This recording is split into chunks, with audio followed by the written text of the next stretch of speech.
love, you're listening to the Died on Ashanta podcast. I'm a resilience strategist and migrant integration specialist who has spent the last 20 years traveling, working, and studying throughout the Caribbean, North America, Europe, Africa, and Asia. As a globetrotter, I quickly learned how to bounce back from crisis and how to thrive in new and strange places.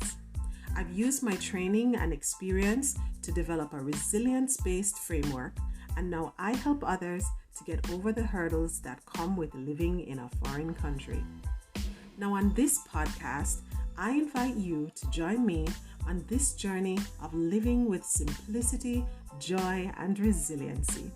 From green smoothies to goal setting, we'll cover it all. We'll talk about all the things that help us to thrive through the storm.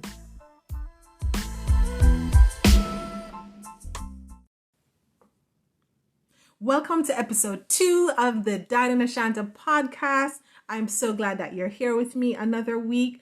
And today we're going to talk about something super important, though you may not think it is, like prior to today. But it's about how we create those strong connections with the key people as we go on this journey of life. This is simply about how are you making friends and building good relationships. And so this is focusing on our psychological resilience, that emotional, mental strength that we have to keep going even when the journey gets rough. And to kick it off, I want to acknowledge that especially in the past 2 years, as we have gone through a global crisis, we have all come to face with the reality of social isolation. Prior to all the public health guidelines and restrictions on public events and activities, we often were very comfortable with our lifestyles and the people that we had interacting with on a daily basis. But a lot of things shifted over the past 2 years. Some of us literally got physically isolated because of public health restrictions, not being able to go out for work or school or just for social events and activities. And some of us, it was exacerbated because we were now living in new places where we didn't know anyone and we were far away from those who we are dear to. And some of us, even though we may be in our hometowns or somewhere we have lived for a long time, we may have had to enter new spaces. And when I say new spaces, it might be you took on a new job or you tried a new course, but you were in a new setting and scenario where you were engaging and interacting with people that you were not so familiar with. And so that was one aspect that hit some people. Another aspect had to do with where people felt discouraged to reach out and make friends and to connect with people because of the fear of misunderstandings. And when I say misunderstandings, this could come as a result of language barriers. So you're in a country where you're not fluent in the native tongue, and so you don't even want to bother to try and go out and say anything to anyone lest they ignore you, or they think you've said the wrong thing, or you just don't know the words to find to express yourself. And then another aspect, which a lot of people don't anticipate when they leave and move to a new country, is the cultural overwhelm. When you have done things and said things that seem normal to you, but they come across the wrong way to the new community, the new people that you're with. And so you don't understand what they're communicating to you by their mannerisms or their way of communicating. And so there's a lot of misunderstanding. And because of that, you just say, you know what, I'm going to keep to myself. I'm going to stay by myself because it's too much of a hassle. So that's another aspect of social isolation. And then there is the kind of mental struggle that almost all of us have experienced at some point in our lives when we've had a traumatic experience that just really cut us the wrong way, and it makes us doubt or lose our trust or hope in humanity. You know, someone has betrayed you, or someone has just put you in a position where you don't know what to believe and who to trust. And then some people are just naturally introverted. They don't feel comfortable really putting themselves out there. And so it just makes making friends much harder. And then, of course, there are those of us who might feel socially awkward. We weren't really raised in an environment where people went out and said, "Hey, my name is Diane. What's your name?" And, you know, be excited to get to know new people. And so even if they want to, they're not sure how to introduce themselves to someone. They don't know whether it's appropriate to do it in a particular context, or they don't know what the other person will think of them if they try to approach them. So there are a number of reasons why people may feel socially isolated. But whatever your reason is, we all need human connection. And we need human connections because life is about shared experiences. We all know the phrase, "No man is an island, no man stands alone, no man journeys alone." And so whether we are learning new things, we are enjoying an activity or an experience, and we want someone to laugh along with us, or we are growing and changing, we need other people. We need them to be confidants, who we can tell our secret dreams or our secret embarrassments to, and know that they will keep it as a treasure.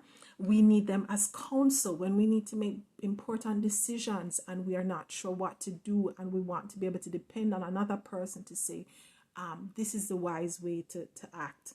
We need them for comfort when your heart is grieving, and you need someone who can just be there to sit with you and to understand the pain that you're experiencing. We need people to celebrate when you hit a certain milestone. Like I'm going on to what now? 38 weeks. In 38 weeks, I'll be making a big celebration, my 40th birthday. And I want people around me who will celebrate that moment with me. Sometimes it is getting a promotion at work, or completing a course of study, or purchasing a home, having a new baby, or whatever it is. We have different things that we want to celebrate in life, and we need people to do that. And of course, we need people to encourage us when we are feeling low and like we can't go on.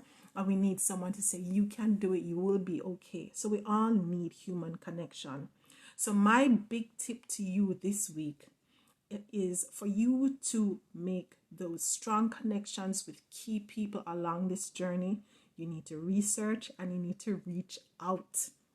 And in researching, it starts by looking within. What are your passions? What do you think is your life purpose or your purpose in this particular situation? And what are the problems that you have? Those 3 P's will help you to decide who are the mates, people to go along with you, or the mentors, people who are ahead of the game and can tell you where the potholes are along the path, where the shortcuts are, and how to accomplish what you want.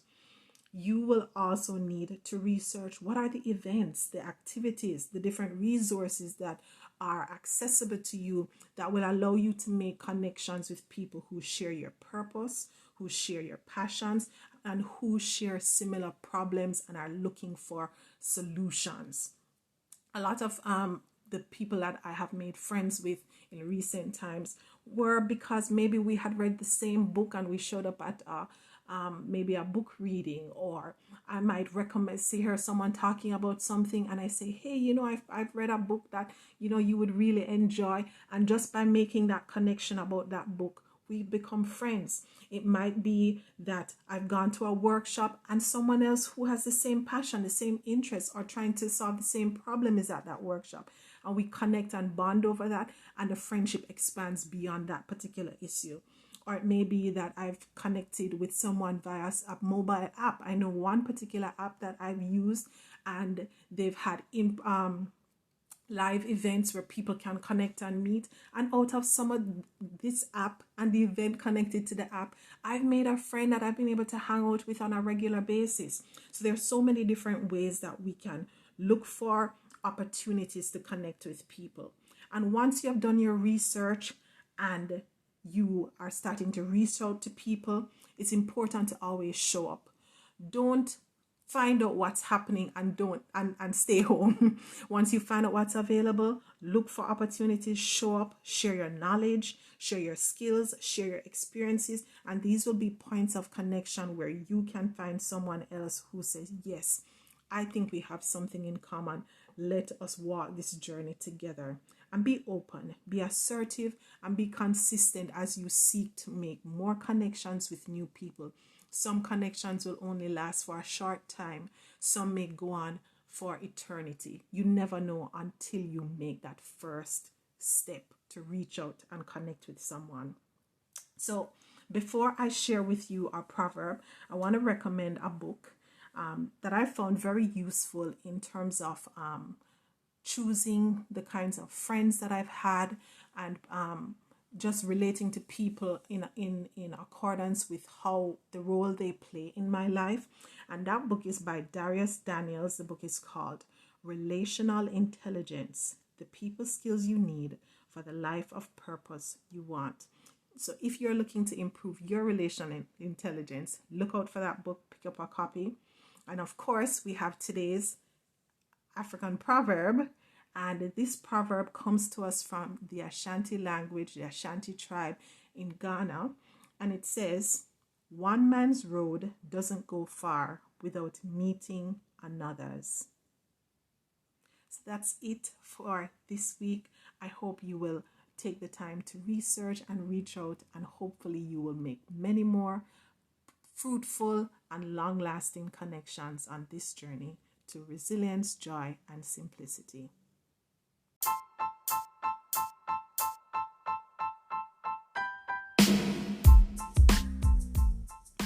Thanks so much for listening, love. If you enjoyed this episode, head over to didanashanta.com. I'd love to hear your thoughts on today's message. Be sure to drop your email address so I can send you some helpful resources, updates, and the occasional music video that I may have on repeat.